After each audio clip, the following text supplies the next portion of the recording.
जय नमहा. जय श्री स्वामी समर्थ. नमस्कार मंडळी.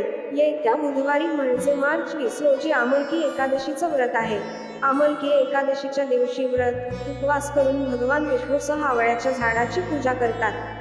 त्या दिवशी आवळा खाण्याचीही परंपरा आहे. आवळा हा ब्रह्मदेवाच्या अश्रूंपासून निर्माण झाला होता, अशी धार्मिक श्रद्धा आहे.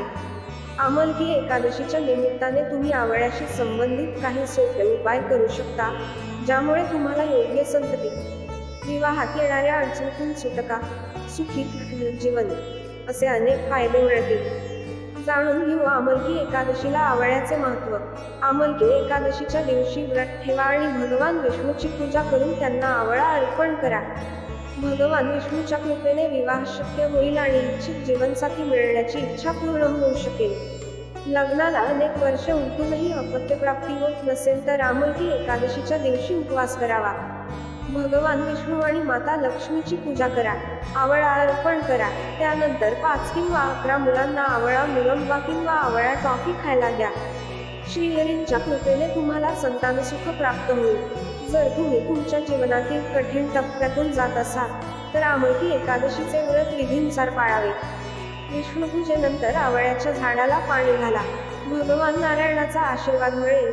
हळूहळू तुमचे कार्य पूर्ण होऊ लागेल.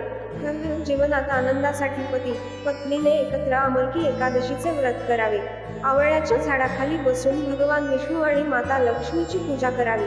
आवळा अर्पण करा. जीवनात आनंद येईल. आमलकी एकादशीला भगवान विष्णूची पूजा करून आवळा अर्पण करा. त्यानंतर आसनावर बसून ओम दामोदराय नमः या मंत्राचा जप करावा.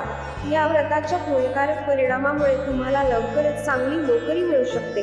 आमलकी एकादशीच्या निमित्ताने भगवान विष्णूच्या ओम नमो भगवते वासुदेवाय नमः या मंत्राचा जप करावा. या मंत्राचा जप केल्याने सर्व प्रकारच्या मनोकामना पूर्ण होतात. हा भगवान विष्णूचा प्रभावी मंत्र आहे. अशाच नवनवीन माहितीसाठी चॅनलला सबस्क्राईब करा. धन्यवाद.